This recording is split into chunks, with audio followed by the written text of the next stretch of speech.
mit weiteren Gästen diskutieren wollen.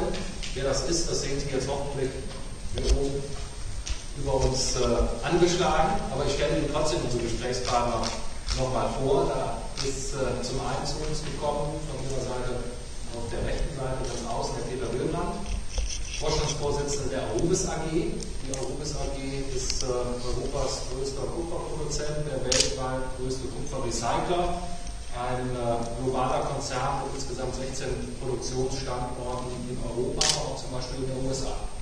Und von daher glaube ich schon, wegen einiger Stichworte, die eben gefallen sind, interessanter Gesprächspartner für uns heute Abend. Vielen Dank, dass Sie da sind, Herr Willmann.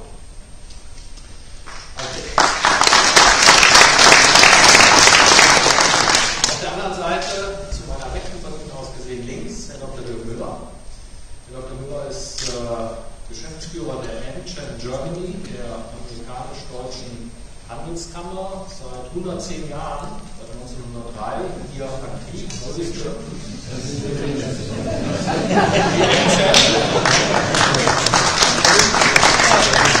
Die AmCham seit 108 Jahren aktiv, in der Tat. Größte bilaterale Wirtschaftsbeziehungsorganisation mit über 3000 Mitgliedern, überwiegend natürlich an den Wirtschaftsbeziehungen und Handelsbeziehungen zwischen Deutschland und Amerika aktiv und interessiert, und Herr Dr. Müller bringt auch die Expertise, langjährige Expertise mit für ein amerikanisches Unternehmen gearbeitet zu haben, für Honeywell, und von daher auch Industriefachmann. Willkommen auch an Sie, vielen Dank, dass Sie da sind, Herr Dr. Müller. Die beiden Gesprächspartner kennen Sie. Professor Verheugen wurde schon auch in der Rede von Herrn Westhagemann vorgestellt. Herr Westhagemann ist hier bei uns auf dem Podium eben nicht nur in seinen ehrenamtlichen Funktionen für unsere Handelskammer als Vizepräses und Vorsitzender des Industrieverbands in Hamburg, sondern natürlich auch als CEO der Region Nord der Siemens AG und damit einem ganz unbedeutenden Industrieunternehmen in Deutschland und auch mit internationalen Aktivitäten, also von daher mit 3 Hüten oder 3 Blickwinkeln auf das Thema, was wir heute diskutieren wollen. Einige Stichworte sind natürlich im Redebeitrag von Herrn Professor Verheugen genannt worden. Die wollen wir aufgreifen gleich in der Diskussion. Ich sage nur Energie, ich sage Regulierung, ich sage Verbraucherschutz, Forschung und Entwicklung. Möchte aber unsere Diskussion erstmal so ein bisschen abstrakter beginnen, so zum Warmwerden. Herr Willmann, an Sie die Frage, wenn Sie EU hören, wenn Sie Brüssel hören, Lust oder Frust? Also wie sind da so Ihre Emotionen bei diesem Stichwort? Gute Startfrage. Also im Moment ist es im Wesentlichen dadurch geprägt, dass man erstmal sagt, wir müssen vorsichtig sein. Ich glaube, Vorsicht ist da das Prägende, was im Moment ist. Noch nicht so richtig Frust, aber viel Freude eben auch meistens nicht. Ich glaube, wir haben das eben in der Rede sehr gut gehört. Wenn man zu sehr und zu schnell versucht zu regulieren, dann überzieht man gegebenenfalls und die Rahmenbedingungen, die für die Industrie, aber ich glaube auch für die anderen, die in der Gesellschaft hier leben, die Rahmenbedingungen, die wir haben, die müssen ein bisschen verlässlich sein, und das geht manchmal einfach viel zu schnell. Heute die Einregelung, da braucht man eine Ausnahme, dann wird das einkassiert, und insofern sage ich Vorsicht, Skepsis ist da etwas, was ein bisschen dominiert ist. Fühlen Sie sich denn gehört in Brüssel, oder ist Brüssel dann auch wieder geografisch, aber auch intellektuell so weit weg, dass da das Gefühl entstehen könnte, die Befindlichkeiten dessen, was da reguliert wird und wie es dann hier vor Ort ankommt, wird dort gar nicht wahrgenommen? Ja, wenn Sie mit Politikern oder auch mit hohen Beamten sprechen, dann haben Sie in der Regel das Gehör und eigentlich auch das Verständnis und das Nicken, auch im Austausch, sodass eben klar ist, dass es für eine Industrie und für die Arubis bestimmte Rahmenbedingungen, die einfach wichtig sind und die auch nicht überschritten werden sollen. Was dann eben häufig folgt, ist, dass nicht unbedingt die Taten, die dann danach irgendwo, wenn jede neue Regelung oder Rahmenbedingung festgegeben wird, dann gibt es eben Zwänge, gegebenenfalls anderer gesellschaftlicher Natur, wo man das, was vorher das Treten da war, eigentlich, dass man darauf aufpasst, dass das nicht passiert, dann eben nach hinten tritt und dann eben die Rahmenbedingungen oder Rahmenbedingungen eben geschaffen werden, die dann nicht so sind, dass sie positiv für die Industrie ist. Wo wir sicherlich auch nachher irgendwann mal darüber sprechen müssen, wie viele Rahmenbedingungen braucht denn die Industrie? Denn nicht alles muss immer geregelt werden, haben wir, glaube ich, auch eben gehört. Manchmal ist einfach eins zu viel eben dann nachher auch einhängend, und das ist nicht unbedingt Vorteil. Also wenn Sie heute mit politischen Kräften sprechen, kriegen Sie heute sehr häufig ein Ja, das verstehen wir, werden wir auch sehen, werden wir uns für einsetzen. Und es passiert dann eben aber relativ häufig, dass die Handlung eine ganz andere ist. Wie Sie das verstehen? Ja. Das kann ich absolut bestätigen. So ist das. Und wenn Sie nicht, wenn nicht das zuständige Kommissionsmitglied die Sache selber verfolgt und selber sagt, ich will es aber so haben, dann machen wir auch, was sie wollen. Und die haben eine langfristige Agenda. Und die langfristige Agenda wird immer abgearbeitet. Also ich kenne das Problem sehr, sehr gut, kann das gut verstehen. Die Antwort, die ich darauf habe, ist, es muss in der Europäischen Kommission das Primat der Politik durchgesetzt werden, gegenüber dem Primat der Partnerherrschaft, die wir heute haben. Und das bei 27, 28 Mitgliedstaaten, das Primat der Politik. Ja, aber der Kommissar müssen das Politiker verstehen. Mein Nachfolger Günther Oettinger hat ja vor ein paar Wochen irgendwas gesagt, was war ein großer Aufreger. Was war denn das eigentlich noch? Also ich sage ja, es war irgendwas ein großer Aufreger. Man hat gesagt, ja, Europa ist ein Sanierungsfall und Frankreich ist groß zurückgehen. Und dann hat der Kommissionspräsident den Sprecher der Kommission Folgendes sagen lassen. Das hat Herr Oettinger in seiner Eigenschaft als Politiker gesagt, nicht in seiner Eigenschaft als Politiker. Das ist das. Herr Dr. Müller, können Amerikaner verstehen, wie schwierig Entscheidungsprozesse in Europa sind und wie hier das Puzzle Europa zusammengesetzt wird, was manchmal dann eben kein einhelliges Bild ergibt, sondern vielleicht auch manchmal ein löchriges Netzwerk? Ja, die Amerikaner haben sicherlich Verständnisschwierigkeiten, wie wir Deutschen auch. Das ist ein großer Unterschied. Natürlich ist Brüssel gar nicht so weit weg, geografisch, aber die Strukturen in Brüssel sind nicht unbedingt transparent, die Strukturen der Entscheidungsfindung. Also wenn Sie den normalen Menschen auf der Straße fragen, was macht der Bundestag und der Bundesrat, das ist auch nicht viel besser, behaupte ich. Insofern, die ist ja viel kritisiert worden und auch Brüssel und so weiter überreguliert. Wir sind aber auch bitte, dass wir einen sehr großen Binnenmarkt haben oder einen großen Markt haben und dass wir jetzt inzwischen sehr große Effizienzgewinne haben, die wir die Jahrzehnte hinweg durch Standardisierung oder vereinheitliche Marktbedingungen.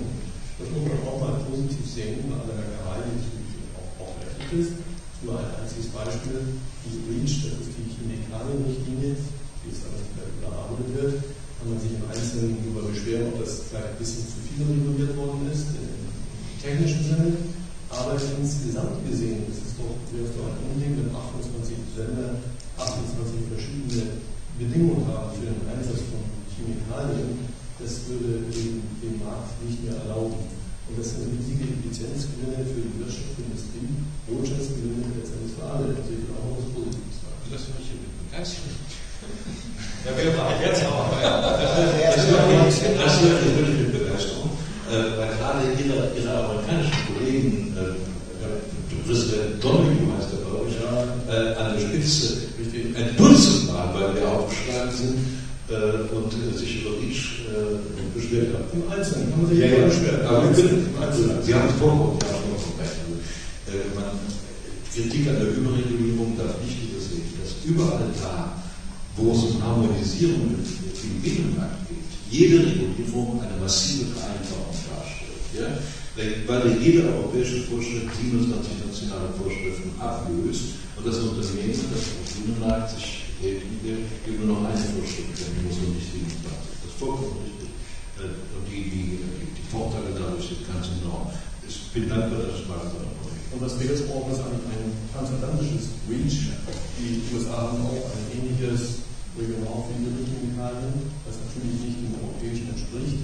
Und dann wäre der Effizienzgewinn noch viel größer, wenn beide Seiten, nicht nur beim Datenschutz, das jetzt hochaktuell ist, auch zum Beispiel bei dieser Chemikalien einheitliche Bedingungen machen würden. Was nicht heißt, dass man natürlich im Einzelnen immer sagen kann, das ist zu viel des Guten. Da werden also auch Kleinstmengen überreguliert und ob das nun so oder so geregelt werden muss. Aber insgesamt gesehen ist man doch froh, dass man eine für Europa zumindest. Da will man vielleicht, ich glaube, das ist auch in der Rede von Herrn Vorhin angesprochen worden. Ich glaube, es geht im Wesentlichen darum, wenn wir neue Regelungen und Rahmenbedingungen schaffen, wo wir weit vorweglaufen vor anderen und die anderen folgen uns nicht. Das haben Sie auch gebracht. Das ist bei REACH nicht unbedingt der Fall. Da gebe ich Ihnen sicherlich recht, auch wenn die Unternehmen in Europa, die Chemikalien vertreiben, da belastet sind, das hört auch nicht auf. Wir hatten vor 5 Jahren gedacht, okay, 2012 sind wir irgendwann mit REACH, aber es wird weitergehen und wir haben immer noch einige Mitarbeiter beschäftigt, die sich nur mit REACH, also das heißt mit der neuen Chemikalienregelung festsetzen. Es ist auch so, dass sie viel Beachtung gefunden hat international. Ich will jetzt hier nicht über REACH referieren und einige unserer wir zum Beispiel gegebenenfalls auch Projekte verloren oder Geschäft verloren haben, weil es REACH gegeben haben, weil Unsicherheiten international erschaffen worden ist. Was bedeutet das am Ende? Kann ich irgendwann nochmal nach Europa rein exportieren oder nicht? Aber REACH ist, glaube ich, kein dieser Beispiele, wo ich sagen würde, da haben wir uns so weit vom Rest der Welt entfernt, dass wir echte Nachteile zu erwarten haben. Das haben wir, glaube ich, bei einigen anderen Feldern mittlerweile sozusagen in der Mache, dass das Risiko besteht, dass man eben, und das ist jetzt auch mal der Sport, wo man eben wirklich als Pacemaker da gerne voranlaufen möchte, weil man erkannt hat, Klimaschutz, gegebenenfalls auch die Energiewende ist ein Thema und einige andere Umwelt überhaupt, dann ist es auch so ein Thema, wo was rausgekommen ist. Ich glaube, wir reden sehr viel über Nachhaltigkeit und verbinden das gleichzeitig nur mit ökologischen Positionen und wir überfrachten eigentlich alles, was wir heute tun, aus der ökologischen Brille und gucken nicht mehr auf den sozialen Ausgleich, das heißt soziale Aspekte und dass es auch noch irgendwie möglich sein muss, einen vernünftigen operativen Gewinn am Ende des Jahres zu zeigen. Also der ökologische Footprint ist da ein sehr wichtiges Thema, was wir überall haben und das führt dazu, dass gerade diese Bereiche, glaube ich, in Europa häufig sehr weit vorauslaufen und keine Nachahmer finden. Und wenn sie dann Zusatzbelastungen haben, die andere nicht zu tragen haben, und sie hatten auch nach Beispielen für internationalen Wettbewerb gefragt, es gibt zum Beispiel die Nicht-Metallerzeugung, sind in der Wesentlichen börsennotierte Metalle überall in der Welt der gleiche Preis, die stehen im internationalen Wettbewerb. Und ich glaube, Zusatzbelastungen, und das sind Rahmenbedingungen, die uns dann letztendlich wieder treffen, sollten so gestaltet sein, dass sie Wettbewerbsfähigkeit fördern. Und wenn sie das nicht tun, darauf abgebildet werden, dann führen sie eben jedenfalls dazu, dass Wettbewerbsfähigkeit vermindert wird. Und das führt langfristig dazu, dass Investitionen wegbleiben und dass Arbeitsplätze in Europa verloren gehen. Und der soziale Aspekt nach hinten runterfällt und auch irgendwann nicht mehr ökonomisch Gewinn gemacht wird, die Nachhaltigkeit bleibt auch aufgestellt. Das Thema Energie- und Klimaschutz würde ich gleich nochmal kommen. Zunächst noch eine Frage. Wie machen wir oder welche Sichtweise haben wir auf die Europäische Union oder wie haben wir die Sichtweise auf REACH? Ich kann nur mal eins sagen, wir müssen alles dran setzen, dass wir gleiche Wettbewerbsbedingungen vorfinden, sonst würden wir auch nicht darüber uns unterhalten, welche Freihandelsabkommen müssen wir jetzt eigentlich noch beschließen. Und das bezieht alle Wettbewerber mit ein. Deutlich war ja auch eins, Herr Verheugen, das hat mir in Ihrer Darstellung nochmal so einen Aha-Effekt gegeben. 2007 hat sich plötzlich die Welt ein bisschen gedreht.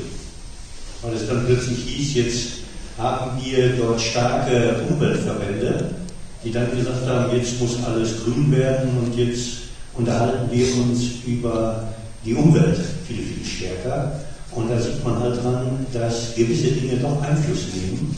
Und die Frage für uns aus der Wirtschaft immer, wie schnell können wir darauf reagieren? Und von daher sage ich, Ziel muss es sein, faire und wenn es eben geht, sogar nicht nur europäische, sondern globale Standards zu setzen. Davon sind wir auch weit entfernt. Wir reden jetzt über Europa, was auch ganz gut ist, aber vergessen wir nicht, ganz viele Bereiche sind eben nicht europäisch beeinflusst. Steuerrecht, Arbeitsrecht, Soziales, große Teile der Infrastruktur, Kommunales und so weiter, Baubereich und ganz abgesehen von Lohnfindungsthemen. Das heißt, wir haben keine gleichen Wettbewerbsbedingungen.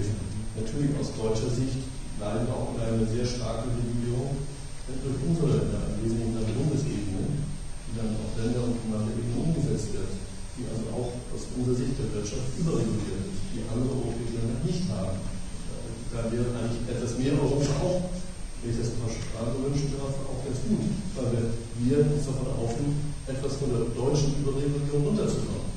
Also der Grad zwischen Regulierung und Standardisierung, der ist manchmal schmal und gebe zu einem oder mal zur anderen Seite. Vielleicht darf ich das ganz kurz sagen, da haben Sie völlig recht. Also wenn Sie jetzt bei dem Thema Energiewende nach Deutschland schauen, dann stellen Sie nämlich relativ schnell fest, dass wir nicht eine Energiewende haben, sondern wir treiben gerade 16 oder 17 Energiewenden vor uns her. Da müssen wir uns dann wirklich an die eigene Lade fassen. Ne? Wenn wir kurz beim Thema Energiewende dann auch schon bleiben oder gerade da angekommen sind, ist das ein deutscher Alleingang, der eigentlich wieder jeder europäischen Energiepolitik ist, die deutsche Energiewende? Ja.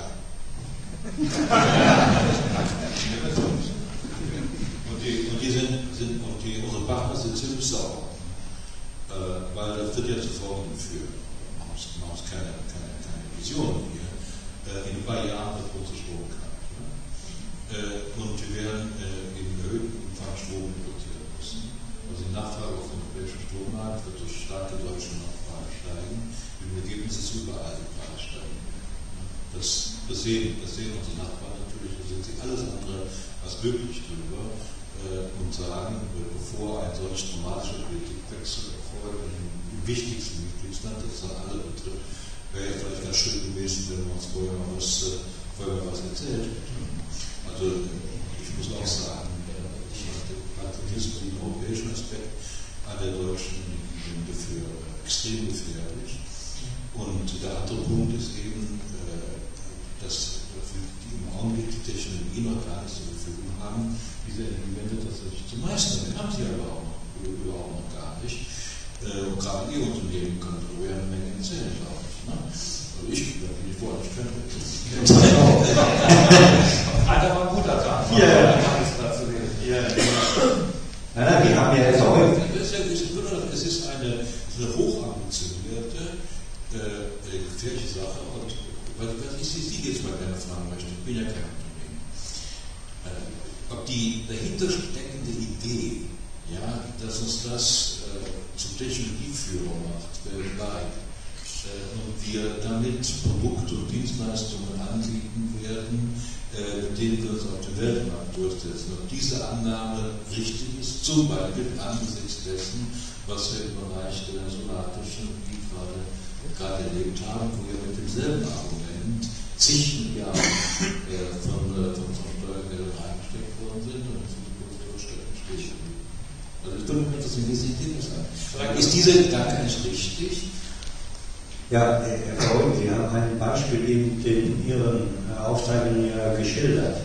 Die Frage, die gerade in den USA passiert, wo man hergeht und versucht, mit Schiefergas sich unabhängiger zu machen.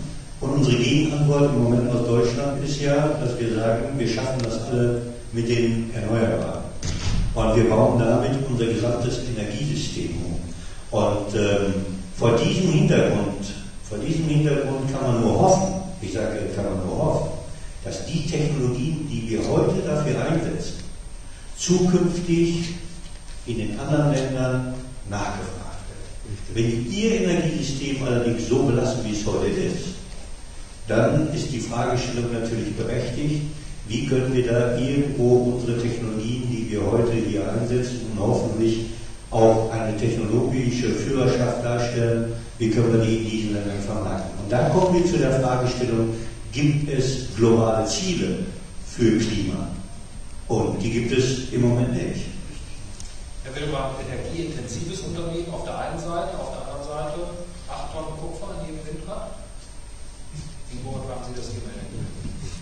Vielleicht nochmal ein Wort zu dem Thema, was eben war. Also die Wettbewerbsfähigkeit, glaube ich, kann man nicht anhand der Technologie befehlen, sondern das wird sich zeigen, wenn zum Beispiel, wie das in den 70er, 80er Jahren war, Deutschland auch nach dem Krieg führend in der Fernsehtechnologie, aber wer produziert heute die Fernsehapparate, wo ist heute die Technologie?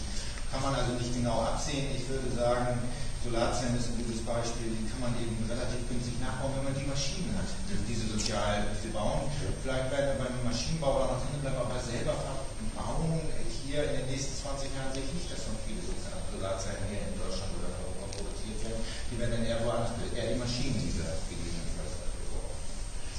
Und Sie sprechen eigentlich darauf an, wie sind die Chancen und Risiken, wie sehen wir als Unternehmen das, wenn man sagt, okay, man könnte wirklich Vorteile dadurch haben für das Produkt, was man erzeugt, bei der Energiewende, weil eben in vielen Produkten, die dann nachgefragt werden würden, eben ein Rohstoff Ich muss allerdings leider sagen, das haben wir nicht, das sagen wir nicht erst seit einem halben Jahr oder seit einem Jahr, eigentlich schon von Anfang an, seitdem Energiewende und Klima wirklich in den zentralen Fokus gerückt ist. Wir sehen die Risiken eigentlich deutlich größer als die Chancen, die damit verbunden sind, auch wenn Kupfer eben in einem Windrand zur 8 Tonnen drin ist und auch für einen Ostsee-Windpark angeschlossen werden muss, für die Verkabelung ist Kupfer wichtig, oder auch ein Sozialzentrum für die Vertratung mit der Module und für den Stromanschluss brauchen sie auch nicht Kupfer.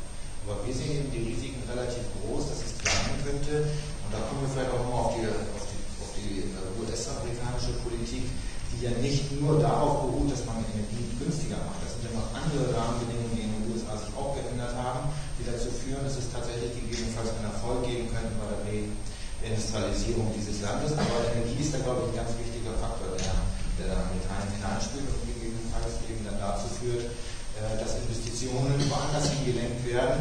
Und das ist genau das Problem, dass wenn wir es nicht schaffen,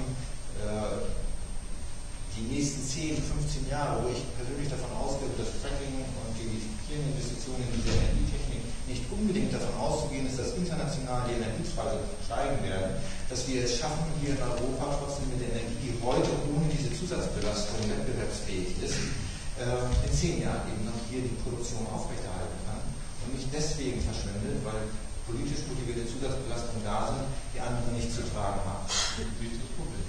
Aber Herr Willmann, jetzt muss ich noch eins sagen, es gibt ja nicht nur Risiken, sondern es gibt ja Chancen. Und wenn man gerade nach China schaut, dann wird es relativ schnell deutlich, dass dort das Klima ein Riesenproblem hat. Und dass wir mit neuen Technologien dort sicherlich in das Klimasystem eingreifen können. In den USA merken die es nicht, weil wenn du durch die USA fahren, hast du immer dann den schönen blauen Himmel und die Sonne siehst du noch. Wenn du durch Peking fährst, siehst du das nicht mehr. Das heißt, da sind die Menschen viel betroffener, ohne dass die Klimaziele rausgeben. Eigentlich müssten die sich längst stärkere Ziele geben. Deswegen glaube ich schon, haben wir unterschiedliche Situationen. Wenn du nach Indien fährst, siehst du das ähnlich, wobei da braucht man erstmal funktionierendes Energiesystem. Also von daher gibt es sicherlich Risiken, aber es gibt auch, und das insbesondere für die deutsche und vielleicht für die europäische Industrie zukünftig, auch Riesenchancen. Und die ist wiederum getrieben durch, dass wir Innovationen treiben. Also wenn wir die nicht mehr treiben und nicht mal daran glauben, dass wir zukünftig neue Märkte erschließen können, dann wäre es bitter.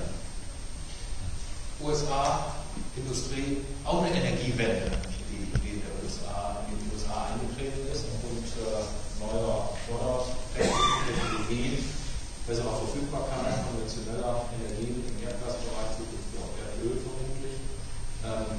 Ist das, das Tagemann und Herr Hilbert hat es angedeutet, der eigentliche Trigger für diese Reindustrialisierungsstrategie oder kommt da noch was anderes dazu? Ist es tatsächlich eine Strategie oder ist es durch Zufall sozusagen jetzt durch die Entwicklung am Energiemarkt? Das hat natürlich keiner strategisch einen Punkt, sondern es ist dann einmal identifiziert worden mit einer Technologie, die heute möglich ist, wie wir wissen. Und ich bin auch sicher, dass es in Europa in einigen Ländern umgesetzt ist. In der Zeit des gesetzlichen Bundesrates ist ja kurzfristig gescheitert, aber irgendwann politisch knapp gescheitert, dass wir durchaus auch in Deutschland in absehbarer Zeit dort Fortschritte machen werden auf ganzer Ebene. In den USA ist es natürlich ein Glücksfall, das ist klar, für die Sicherheitsfragestellung, die Importabhängigkeit von den schwierigen Staaten, Nahosten, Mittlerosten und Venezuela. Und es ist aber insgesamt eine Renaissance, vielleicht auch eine Rückbesinnung auf die Industriekultur in den USA. Und Gott sei Dank nicht nur unter Obama, auch schon vorher war es ganz sogar, dass man sagt, wir müssen eigentlich besser werden. Der Binnenmarkt und einige Techniken auf die Dauer. Es gibt dann die chinesische Herausforderung als solche zu tragen. Und man sagt, das geht so nicht weiter. Wir müssen einfach auf die Weltmärkte besser werden. Ich war ja zufrieden, wenn man was geliefert hat, bis nach Mexiko. Das reicht uns auf die Dauer nicht mehr aus. Weil die Importe von China, das wollen wir politisch nicht. So, das ist auch eine gewisse politische Antwort auf, verkürzt das jetzt mal wieder, auf China. Und die Energiefrage schon kommt, Gott sei Dank, positiv hinzu drauf. Das eröffnet aber auch neue Chancen für deutsche Maschinenbauer, für deutsche energieorientierte Lieferanten, die an dem Wachstum, dem moderaten Wachstum der USA, auch hohem Niveau, Hightech-Produkten teilnehmen